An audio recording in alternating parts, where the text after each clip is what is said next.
Are you ready for this? Mm-hmm. We are Heather and John. 2 years ago, we left the United States. We sold everything, our house, our cars, quit our jobs, like literally sold everything. We're a married couple. We've been traveling the world, slow travel, one culture at a time. So we have a bunch of friends and viewers that ask us a bunch of questions about what it's like to do full-time travel. We're gonna do a lightning round. We have not seen each other's answers. And then we're going to do a deep dive discussion. Are you ready? 2-year travel anniversary. Full-time travel. Let's go. Let's get into this. Okay. What? I have not seen your answers. Okay. You have not seen my answers. No. All right. Are you ready? Are you tired of traveling? No. No. What? I mean, I just like Okay, slower travel. You Okay, said sorry. speed run. Speed round. What has surprised you the most? That it's only been 2 years. Yes, I feel like it's 3 or 4. Feels like a lifetime. Okay. Is full-time travel expensive? No. No, it's not. We've learned to do it on a budget. You have been around the world. What is your favorite food? I put snails and crunchy tacos. Ah! Okay. I love it. Most affordable country you have traveled to? Survey said. India. India. Yes. India for so many reasons. What is your favorite place? Ah! You love me. I love you. I put next to you. Oh. Oh. Great minds think alike. Do you get tired of being together 24/7 everywhere you go? Put no. Never. Oh. I never get tired. How many times have you been married to each other? 11. 11. I knew that was going to be the same. It's a prime number. Do you need travel insurance? You do not. No. No. Would you do anything differently? Yes. So many things. Yes. I mean, that's learning from experience, which Yeah. is why we've got a lot to teach you if you're considering full-time travel, or if you're already full-time traveling Yeah. and need to learn from our mistakes. That's what we're here for. What do you miss the most about America? This is supposed to be here, just so you know. Family, friends, Mexican food, closet, clothes. Like, I miss having clothes. Family, friends, and tacos, ranch dressing, tartar sauce, and corn chips. What country that you have not been to do you want to visit the most? I have Kazakhstan and Bolivia, but I really want to put Uzbekistan on there, and then Kazakhstan. That's hilarious. Those are good countries. I have Turkey, Bhutan, and Nepal. Oh my gosh, I want to go to all those countries. Yeah. Good thing we have time. Have you had to go to the hospital while abroad? Yes. Yeah, you have 3 times. 3 times you have. And you have. Just once so far. But you've had a lot of dental work. I've had a lot of dental. No insurance needed. Have you found a place where you could live forever? No. What? Yes. Yes. Yes, and not yet. So I think we found places that we could live, but we're not ready to stop. Okay, And so that makes yes. sense. Yes and no. Yeah. What is our anniversary date of the day we left? The day we left. Friday, September 30th, 2022. October 25th, 2022. Kelly, so this is the day that we flew out of America. Oh, who cares? This is a day that we drove away from our house with our last car, with whatever was left that we owned in that car, which it was packed. Basically, this is when we were homeless, and this is when we flew out of the States. But while we were homeless, we did a lot of Grand Canyon, Yeah. and we did a lot of exploring, being homeless. So what? Yeah. This is when we left. Okay, so that was our lightning round. Let's get in some deep dive discussion about what it's like to full-time travel. Deep dive discussion. These are your questions. These aren't my questions. Not your questions. Your questions. Your questions. Viewers, friends, family, everybody's sending all these questions. These are your questions. We have answers. How long have you been gone? What's the day you left? Okay, there's contention on the day we left, so we've been gone a little over 2 years. A little over 2 years. Yeah. Do you get tired of being together 24/7 everywhere you go? I don't, because it took my whole life to find you. So now that I have you in my life, you're the person I want to spend every moment with. And all these memories we're making, there's nobody else to talk to about these memories. It's just you and me. Yeah. No, I don't get tired at all. I think it'd be weird if we weren't together 24/7. It would. You're the love of my life. You're my best friend. You're my, like, literally everything. So I want every memory to have you in it and be with it. So no, we have not had that experience. No. No. The next question you have for us is full-time travel expensive, and that's a hard no. Shockingly hard no. We've been back to the United States once, and that was by far the most expensive part of full-time travel. So internationally, we're buying one-way tickets, which is a lot less expensive than round-trip tickets. True. Just before we started recording, I pulled up a few flights just to give you an idea of what it's like price-wise compared to where you are. Hanoi, Vietnam to Sydney, Australia, $171 for a 10-hour, 10-minute flight. That's like $17 an hour to fly. Bangkok, Thailand to Singapore, $62 nonstop, 2.5 hours. Bangkok to New Delhi, India, you're looking at $148. Hanoi, Vietnam to Bangkok, Thailand, a little under 2 hours for $60. Hanoi to Bali, 5.5 hour flight, anywhere from $84 to $100. Is full-time travel expensive? Not when you are not in the West. It is so much less expensive to travel internationally than it is to travel domestically in the United States. Once you're in Asia, It's not. it's not. And transportation's super inexpensive. One of the tips that we have is that we stay longer in places because we don't really have an itinerary or a place we have to be. And so we have the option of like, oh, this place is amazing. Let's stay just a little bit longer. Look on Airbnb. We look on Booking. We look on Agoda. We look on Google. And then we contact the property. We book for a night. And then if we love the place, then we ask for like a deal to extend. Yeah. And that has worked really well for us. We have gotten things that are normally 50, 60 US dollars on, any one of those platforms. And we've gotten it for like $14 a night or even less with free food and free breakfast and free. So, what about that last place in Siem Reap? How much was that? Oh my gosh, it was normally $400 a night. It was nice. And we got it for 22, 23. Like we really do our due diligence with booking accommodations. And because accommodations is the most expensive part of your trip. It's even more expensive than flights, which are obviously cheap. But we don't do any shopping because we don't have any room because our luggage is very limited. So that saves some. That saves a lot of money. We never get a trinket. We never go shopping. We do not have the thing to show you from each country. We don't have those. No. We don't have room. No, we just get replacement clothes as needed. Yeah. And food, like we really, really like we're traveling. We want to eat local food. It's a different mindset. So there's vacation mindset and there's full-time travel mindset. And we get more joy out of the everyday things that we see versus spending $50 to go into this man-made theme park. Yeah, fake. It's not and reality. Everybody's like, well, haven't you gone and seen? And we're like, no, but have you done this? And they're like, no. And I'm like, we would much rather do this thing. Real life first. Well, because that's what we're doing. We're living every day real life. We're not on vacation. Yeah. Do you have travel insurance? Big question. We get it all the time. When we left 2 years ago, we were like, oh my God, we can't do this unless we have travel insurance. What they don't tell you, you still have to pay for everything. So we've ended up in the hospital a few times. And you 3 times. Yeah. Me once. And then so we always dentists. have to pay out of pocket because insurance abroad is not like insurance in the United States or the UK. Here's my card, here's my copay, I'm not paying you any more than that. You can bill me. You can bill me, you can fight it with it. Nope. You're paying out of pocket for everything. Right. And then you have to submit the claim. And hope it gets denied or not get denied. Please know that your credit card, if you check into your credit card usually handles like the trip that you booked in case there's flight delays and if lost luggage. How many times have you been to the hospital?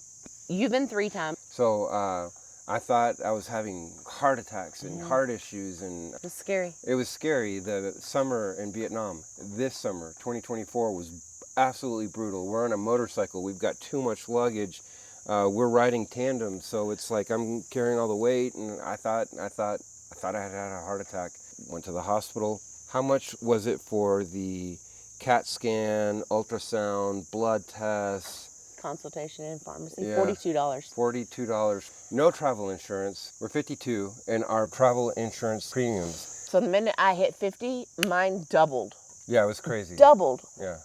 More than doubled. More than doubled. It was closer to $700 per month. Per month. It was insanity. $700 per month coming out of your bank account every month, guaranteed. And then so 3 hospital stays, 1 hospital stay. Yeah. I broke my ankle in 3 places. Yeah. Several crowns. Several crowns. All of that over the past 2 years has added up to less than $500 total. Yes. So do you need travel insurance? The answer is no. You really don't. You really don't. You're really going to have to pay out of pocket no matter what, and then you're going to have to fight.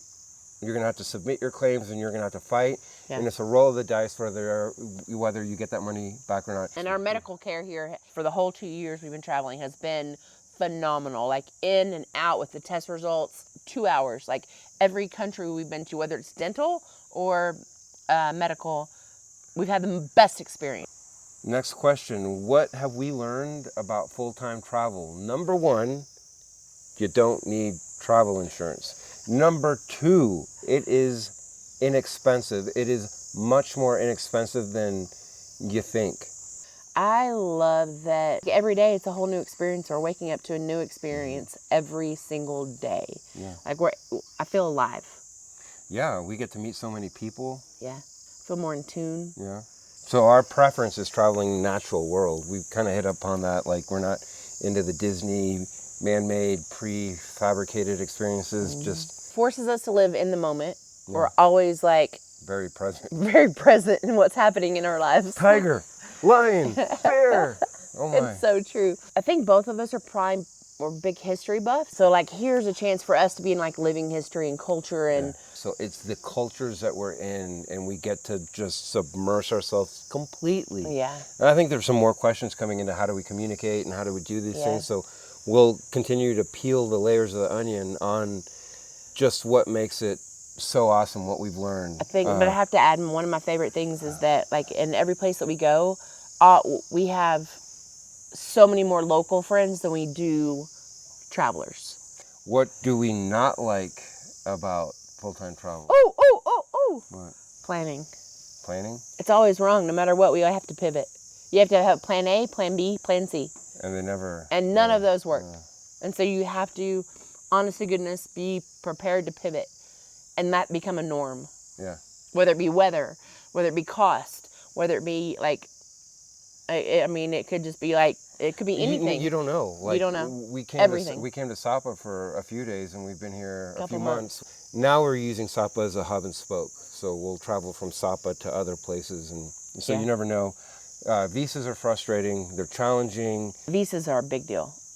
And it really determines how long you stay in a country. I know our U.S. passport is among the most coveted passports to have, especially because you can get in and out of the United States whenever you want. Long flights kind of suck. Long haul flights, yeah, long flights. So we've flown among the longest routes, 20 plus hours, nonstop. And now it doesn't even matter if it's a 20-hour flight or a 3 or 4 hour flight. Our ankles swell. Recovery. And if you're flying on any Asian airlines, the seats are just a little bit smaller. Just a little. No, a lot. Okay, I mean, it's a lot. Yeah, it's... I really miss having a kitchen. Yeah. Being able to cook our favorite meals wherever. Next question. What is the most challenging part of full-time travel? I'm going to have like 5 things. Where are we going to eat? Like in the States, it was like that was dinner, where we're going to eat. And now it's where we're going to eat 3 times a day. That's difficult. Weather's difficult. We're cruising around. We ended up in southern Vietnam at the hottest. They had a heat dome, something insane. And we got heat stroke, thought we were going to die. 127 degrees. But, I mean, that's implied in the full-time travel is you're going to be traveling all 4 seasons. Yeah. And summer, as kind of this year, really kicked our tails. It did. Planning can be very overwhelming, especially when we veer off the planned path. Yeah, but it's fun. But it's always changing. It's one of the best things, too. So the challenge, too, is you don't have your own bed. You don't have your own pillows. So oh, this is the most comfortable bed ever, and you know, we wake up at 1 or 2 a.m. with our necks jacked, and it's like That happens all the time. the pillows are too thick or they're too skinny. It's just, you know, when we were vacationing, it was okay because we would travel hard, vacation hard, Yeah. and then get home and need a vacation from the vacation. It can be really tough. You know, And being away from our family and like hearing what's happening in the States with friends or family or just anything, like that's challenging. Like we are a 12-hour time zone difference. So yeah. bad news can start our day or end our day. The most challenging part about full-time travel is nothing compared to the rewards of full-time travel. 100%. But we're just talking about the challenging part. Yeah, and I think the greatest challenge is just do it. Do or do not. There is no try. Okay, next question. Where have we traveled the past 2 years? We've traveled all of Vietnam, most of Cambodia, a lot of India, Indonesia, Thailand, Yeah. Finland, Yeah. Mexico. We've been back to the United States once for a couple weeks. weeks. We've traveled a lot. Yeah. Yeah. Okay, a viewer asked, what is the most affordable country and why? It's India. India. It's 100% India. Number one, you can get street food. I mean, like, street food is more prevalent there than any place else that we've been. And then accommodations, like, they vary. I mean, like, you can do super luxe or you can do, like, super affordable. Yeah, and one of the things that makes India so affordable is that they have their own cars, they have their own, it is so big that they have their own brands, their own Infrastructure. everything that lowers the cost compared to the similar cost for things, for vehicles, for everything in the United States or in Europe. And so it scales down. They have an incredible transportation network, so you can get anywhere by train, which is fantastic. Yeah, trains. We've done a lot of trains. So we've done the entire length of India so far on trains. I think more people, more locals, like invite you and come have a chai, come have lunch, come have dinner. People you don't know, you just meet on the road. And so, like, you're not... Very friendly. We're fascinated. We went to India last year for a couple of weeks and we ended up staying many months. It was awesome. Yeah. So India. India's the most affordable. We can't wait to go back. We love India. Wait to go back. We can't wait to go back. Okay, next question. How has your plan or vision for the future changed in the last 2 years? I don't think it's really changed. No, we're still in it. We don't see our lifestyle changing as far as full-time travel goes. We have slowed down. Yeah, which has been wonderful. It has been, and it allows us to take more in. And we're not in a hurry. Like, this isn't vacation. We really have the time, and I think that's a different mentality than we had starting off. It is. We have the time, and at the same time, our time's finite. Right. Just because we're wanting to do all these challenging places, or these places that we think are going to be physically challenging now. While we can. As opposed to Europe, which we've been to, but you know, we haven't been to Europe in the past 2 years, just because Europe is so easy and you can it's meander. so small and drink you can some meander. wine, do whatever. It's all wheelchair accessible. So if we don't do, you know, if we don't get to Europe full time until we're 80, that's fine. okay. We can roll our way around, you know. Yeah. Because I cannot imagine at 80 us trying to ride this motorcycle from South to North Vietnam. No. No. I think also we've gotten better at planning. Yeah. So where before it was, okay, we have to stick to the plan, and this is plan A, and if we don't do plan A, then it's a failure. Yeah. And now we just have more options, and we're breathing easier. Yeah. It's just learning. It's a learning curve. It's definitely a learning curve. And confidence, because we have the confidence now that we didn't have when we were rookies and we were just starting out, and you know, it's hard to move away from that. You have to have travel insurance. You have to have plans. You have to go to AB. You have to go to all these top 10 places that cost so much money. Yeah. And now our experiences are so much more, are so much deeper. Okay, we had a viewer ask, I must admit to being curious how all this came about. The lifestyle, the travel, the change, the sell everything. And why when, yeah. Yeah. So how did it all come about? Well, number one, we were always going to live out of the country when we retired. Yeah. So that was always a plan from the day we met each other. Like, both of us felt that way. So that part was easy. We already knew that was going to happen. And then COVID happened and we were traveling. We traveled a lot during COVID and the world was really quiet. And we just were like, you know what? If not now, then when? Like, that's basically more than anything else. If not now, then when? It was perfect because during COVID, the airports were empty. All the infrastructure to accommodate tourism was empty. So it was like we had the entire planet to ourselves. That's what it felt like. It was truly so did. awesome. This is before our 2 years. So it was, I think that put us in the mentality of, wow, why should we wait until we're 55? You know, at the time we're 49. Let's do it now before it's too late. Because the other thing is, we quickly realized we could be like people who are older, who we know, friends, family, and blink. Now we're 80 years old and we're just so bitter and so angry at the world and all the things we coulda, shoulda. That's our biggest. We coulda, shoulda. Yeah. Coulda, shoulda. And so we were like, you know what? If we fail, we fail. I mean, we're not going to fail. I think failure would have been staying in the United States. We would have failed. We don't want to regret. It was always in our DNA to do this. And thank you, family. All of our family have always traveled, so that made it easier for us to want to. Next question. Where and what is next for you guys? Well, you guys get to come along with us for... But we're not going to tell you.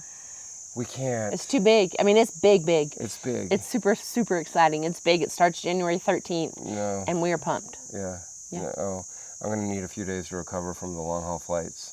So it's like January 15th. January 15th. It starts January 15th. Like we fly into a country that we've been to on January 13th and we do something massive. Yeah. Big planning and undertaking, and we've worked really hard. And it's going to be different, a lot different.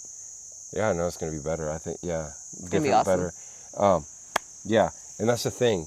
Once you're out and you're full-time traveling, the universe presents things that you never thought were possible. And so it's just like every day our curiosity is being satisfied in a way that we sleep great and we're so happy and we're living a very fulfilled life. And then there are things that we didn't even know were possible that just become possible. Stay tuned. It's going to be awesome. Tuned. Okay, next question. What would we do differently? I think that we both agree that we would, in the very beginning, we were like, we have to hit all these markers to measure, us as full-time travelers. And now we have realized that we do better slow traveling, not necessarily because of even the slow travel itself, but the whole reason we're traveling is to meet new people, that local people, and experience cultures and foods, and the faster you travel, you're on the surface, you're not like immersed in it. And the whole reason that we've come to travel is to immerse ourselves in different cultures. Slow traveling doesn't even necessarily mean one place for 3 months and then another place, but it just like we've covered 7,000 kilometers by motorcycle in Vietnam in 7 to 8 months. And I mean, we've had the best Vietnam experience we could ever ask for. Yeah. Oh, I hate this question. What's the question? What is our favorite place or country? Do you have a favorite place or country? My favorite place is with you. Yeah. My favorite country? Home. Yeah. Yeah. So we're home. And that was one thing that was hard to like figure out. So it's like, oh my gosh, you have no home, or oh, you've left home, but we're home. Yeah. And so wherever we are, that's home. And so that's, been awesome. We can go anywhere and we're not away from home. As long as we're with each other, we're home. We have found a favorite place in every country. How about that? At least one. At least one favorite place in every country. And you probably have heard us say, oh, our home in Vietnam, or a home in India, or a home in Bali, or our home in, like, we literally have a favorite place that we continually return to because it's just so wonderful and it is home. But it all boils down to is that we're home. Yeah. We're home. We're our favorite place. Next question is, how do we communicate with locals? Yeah. So we do pick up key phrases in every language Yeah. everywhere we go. You know, the thank yous, this is beautiful, you're beautiful. Right now that we're in the northernmost part of Vietnam, there are so many ethnic groups that don't even have a written language that you can't use Google Translate. We will use Google Translate, and Google Translate comes in handy in some situations, but then I think it's just how animated we are, and the smiles and the laughter and the love, and then the... It's wild how much you can convey with no words, with just happiness and emotion. Yeah. Yeah, it's like a beautiful thing. Heart-to-heart communication.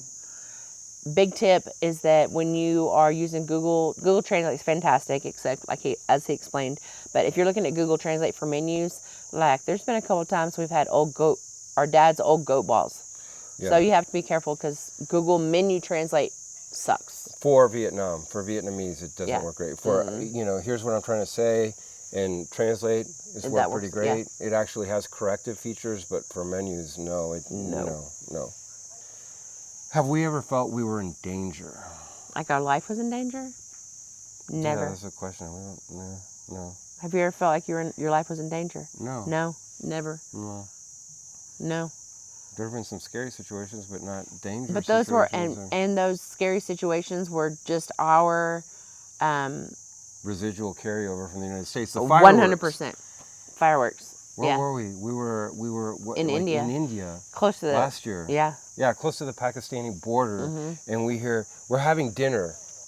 We hear fireworks, but what we heard was explosions. Yeah. Bam, bam, bam, and we ducked. Both of us were like, boom, under the table. Down. I'm like on this. top of her. And everybody's looking around at us like we are crazy. Yeah, they didn't know what was happening, and that was our first night there, and it freaked us out. It freaked them out. It freaked them out for sure. We ended up Why staying, are these white people underneath the table? We ended up staying there for a couple of weeks, and so they got to know us, and you know, one of the things that they don't have are guns. Right. So they didn't understand why we were so worried about guns, and it was like because where we come from, there are a lot of guns. It's just common. And you only hear fireworks on 4th of July. Yeah. Yes, yes. And here it was fireworks every night. Somebody's getting married, or you know, there's a Sky's celebration. lighting up, and we didn't even know that was conditioned response for us. Yeah, and like, both of us were shocked. We were under the table and looked at each other like, "Why are we under the table?" Like it was just like bam. But no, we've never felt in danger for our life ever. So the next question: what is the scariest thing that has happened to us? Or it's happening like right now. What do you mean? You're without a passport. Oh my. No matter what, we're stuck. We're stuck. I am without a passport. In my case, I ran out of pages. You need at least 2 blank pages to get into a new country, and I do not have those. So we surrendered my passport at the U.S. Embassy, and it's going to take 3 to 5 weeks to get the new passport. This seemed like such a great idea, right? It's just like getting a new passport. You know, we have a place here, so... We haven't gotten an email. We haven't gotten anything. We have no idea. And then now it's gone? Well, number one, we can't even apply for the next visa for the next country because it's going to be a new passport number. And so, like, we're literally just stuck, and we're just, anything could go wrong. Anything could go wrong. Yeah, if something goes wrong... We can't do anything about it because we're stuck. And then... I would say visa runs. Like in Vietnam, we've done 3 visa runs. 3 visa runs. You've done 4. I've done 4 because in the last one, even though we both applied for 90 days, they gave him 90 days and only me 30 days. And we left to go to Cambodia to come back visa run. Yeah. And then, so he has the 90 days. We get back. We've already rented this place to stay comfortable for 3 months so we can just like decompress. And I still have to go do another visa run to come back. And even though I applied for another, 90 days again, they only gave me like 72 days. That problem has been limited to Vietnam. So far, yeah. So far. Yeah. Visas are a pain in the butt. Visas are just always scary. Yeah. On our motorcycle, some of the roads that we've gotten to. Now, that's the coolest thing about Vietnam. To get to the majority of the geography of what makes Vietnam beautiful, you have to have a motorcycle. You do. And you have to ride uphill like this. It has been If you want to go terrifying. meet local ethnic tribes, you need to be on a motorcycle. Yeah. I was terrified of motorcycles before we started this, even though we've ridden one in every country. Doing a long-term motorbike trip was terrifying to me. And now, at first, if you watch our videos, you'll see me just like, bah! And now I'm like, let me cut this. Oh, we got to go uphill real. It's so steep. I'll just be back here laying out in the sun. So I think, bottom line, the moral of this story, what is the scariest thing that has happened to us? You might be thinking, freeze! No. Give me all your money. Give me your watch get robbed or yeah. So that is like what I would think would be the most terrifying. Never happened. Nothing. Mm-mm. Okay, next question. How has our worldview changed? We know, we feel it has changed tangibly, in that we feel safe, maybe even safer. Yeah.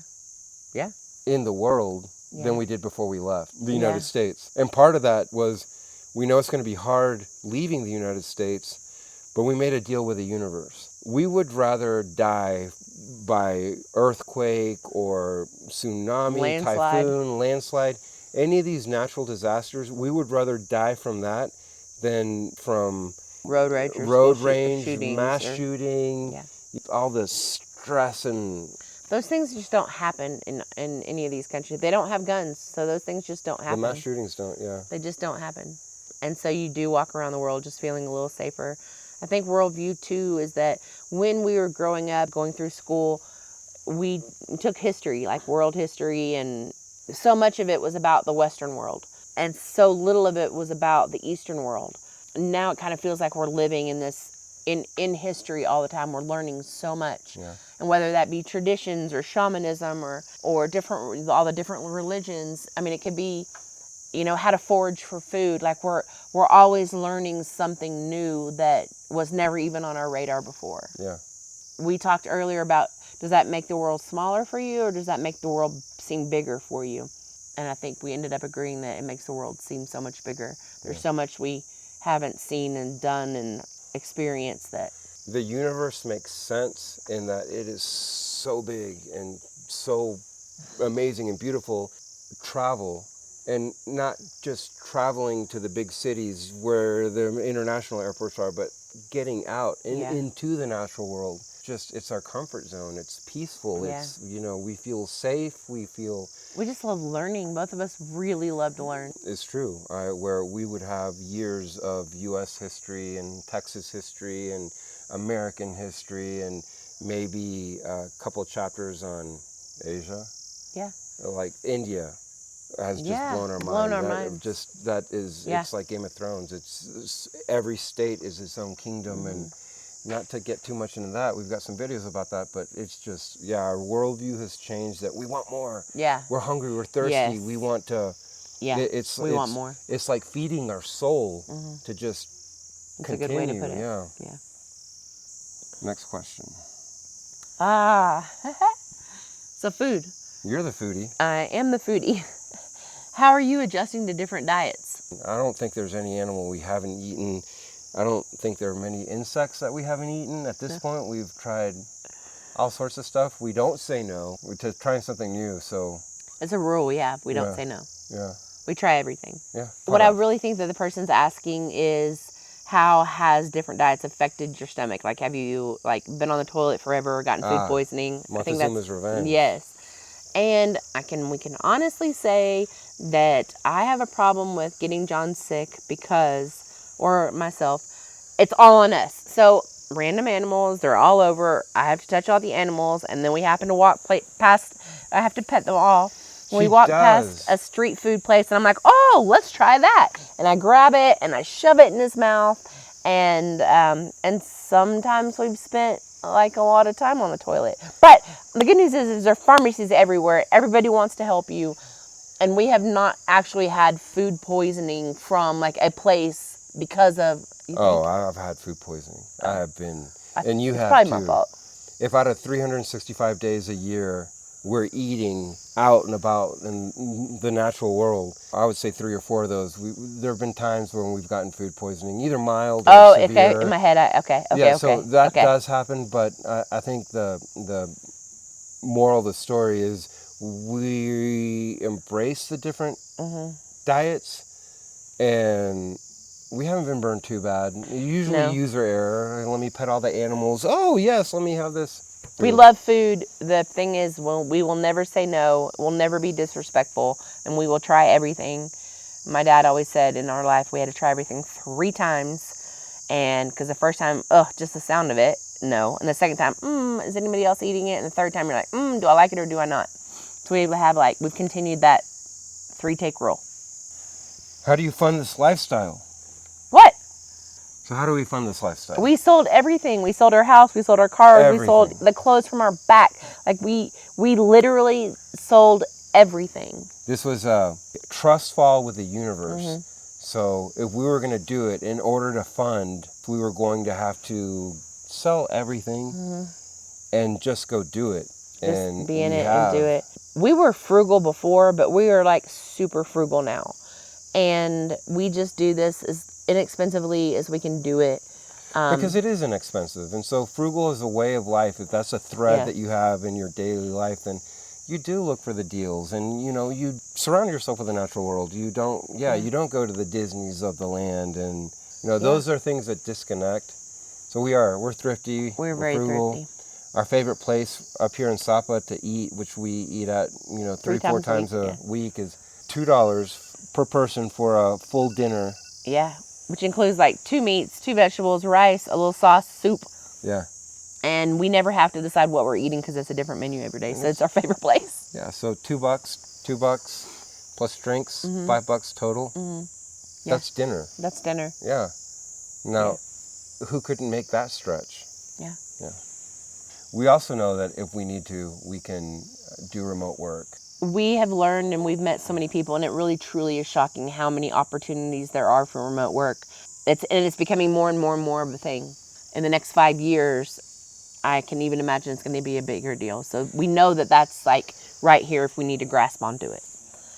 As we're traveling throughout these countries, what are the biggest misconceptions about either Americans or America that we've encountered? That all Americans are rich. Walking ATM We're just talking machines. about the general misconception is that Americans are super rich, Yeah. that we all live a Hollywood lifestyle, and that the United States is Hollywood. And that the United States, yes, or the TV shows. Everything about it's Hollywood. Yeah. Like there's nothing else. Yeah. I think they've treated movies and TV shows as reality. Even though now there's reality shows, before that, they see the United States as we see it on our television or on our screen. That's the reality of it. Reality. And it's so common for the dream of people that we meet, locals, for them to say all they want to do is get to America and all their dreams will come true. Yeah. And we just stand back like, holy crap, how do we tell them it's not going to happen? Like, you can't tell them it's not going to happen. No, it could happen. For instance, there's this guy that we met. Hold on, back up, because it's not everybody we meet. I think there's a small subset of people, especially youth, that we meet, that their dream is, I want to go to America. Where are you from? California? Where are you from? Miami? I want to go to New York. Right. Yeah. Like we had met this one guy, and he was engaged, and I think it was an arranged marriage. He was engaged, and he came to us and asked us, like, that's my dream. I want to go to America. I want to work for a couple of years and then come back and get married to my fiance and then live happily ever after having made all this money. And we're like, what? And he said he'd saved how much?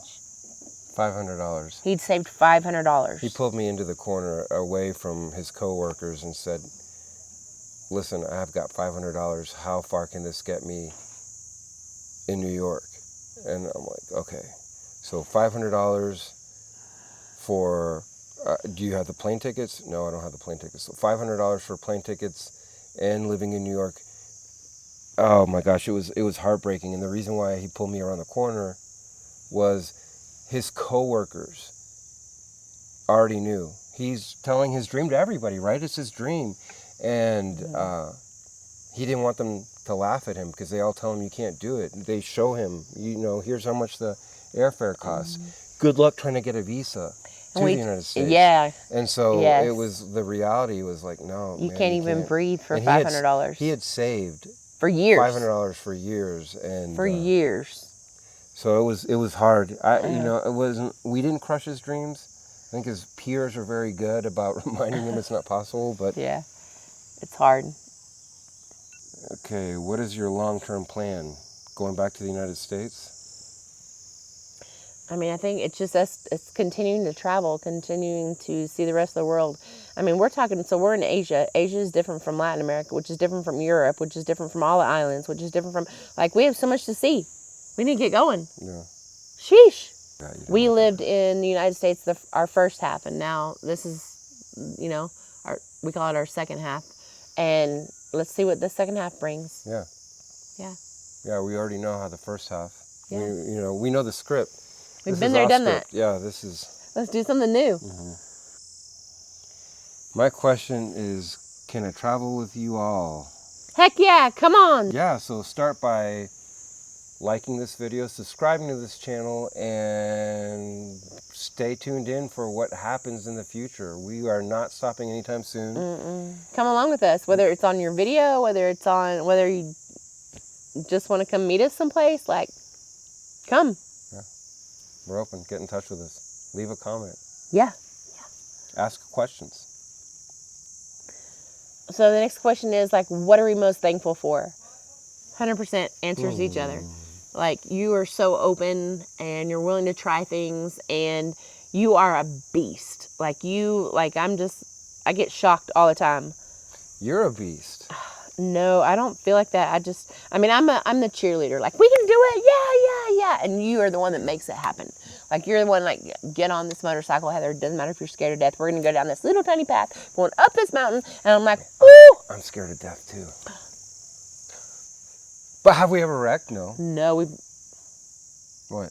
there was that one time. We slid a little bit. That was a slide. It was a slide on some gravel. Yeah, okay. Come on. I'm just saying. Okay. That's the only time. All right. But I am very, very, I'm just freaking grateful we're doing this now, and that we didn't wait 10 years or 20 years until we're 70 or 80. Like, I cannot imagine what it would be like for us doing this in 10 more years had we waited. I can't imagine doing this at 55. No. Oh my God. I mean, now we can probably, Yeah, because we're in it. But we're in it, so, there's a moral to this story. If you are thinking about doing this, and maybe you're not ready to go full-time travel, be a full-time digital nomad, do the long travel, do the month or the 3 month, take a sabbatical. And if you are ready, just go. or if you think you're ready, or if it's inside of you and it's that fire and it's just burning and growing, and do it. And it's better to do it now, at whatever age you are, than even 6 months from now or 6 years from now, because you don't know what's going to happen, right, in the world. Any of us right now, none of us are getting younger. And we don't know what tomorrow brings. None of us are getting younger. That's exactly what it brings. Yeah. Do it. Do it now. If you think, if you're watching this, the fact that we have done it means you can do it too. I know that sounds so trite, but it's honest to goodness true. Yeah, it is. And so I think, we're thankful for each other, and we're also thankful that we did it. Yeah, super grateful we did it. So the next question is, when does this journey end? It ends never. This is a forever journey, right? Well, number one, we just got started, right? I mean, like, we've just gotten started. And then we have been married 11 times so far in 11 different cultures. And we keep getting married so that in every lifetime we continue to find each other. So if you look at it like that, this journey will never end. We will have figured out how to be together for eternity, and therefore so will our journey continue. And it's that chance of discovering some secret that allows us to come back together next lifetime, every lifetime, because we feel like we've already been together in a previous lifetime. So that's part of that's actually, that may be the driving force behind how we were able to do this. And I mean, before we even left, we'd been married in 5 cultures. Yeah, so that's part of the driving force on discovering more and going deeper and, off the beaten path. And so, here where we were surrounded by, I don't know how many different Hmong groups, and the Red Zao, and the Lao people, and we've been married in Hmong, and that was very beautiful. And it's just we are learning, and every even if we've been married in Buddhist like several times or Hindi several times, like the experience, what we've learned, what we've been able to like capture has been different each time. And so it's always this process of like our souls are continuing to learn, our minds are continuing to learn, we're continuing to learn how to best be the best person for each other. Like this is a forever journey, and I mean, like, there's no end. I think takeaway for the very end is, if you're watching this, you're interested in full-time travel, and yes, it's hard. It is changed us in ways that weren't even imaginable for us. Greatest life experiences we've ever had, and we never want to stop. It just feeds us to want to do it more and more and more, as long as we're doing it together. Biggest takeaway, oh my gosh, do it right now. Whatever age you are watching this, do it now. From the day that we decided, we even thought about it, like it was a spark, like, why not now? It's 3 months. It took us 3 months from the day we had that thought until we drove away from our house. So I'm just grateful. I have a lot of gratitude. I love you. I can't wait for more and more countries and years with you. Yeah, I can't wait for more marriages too. What? Yeah. I'm looking for the secret. Just do it.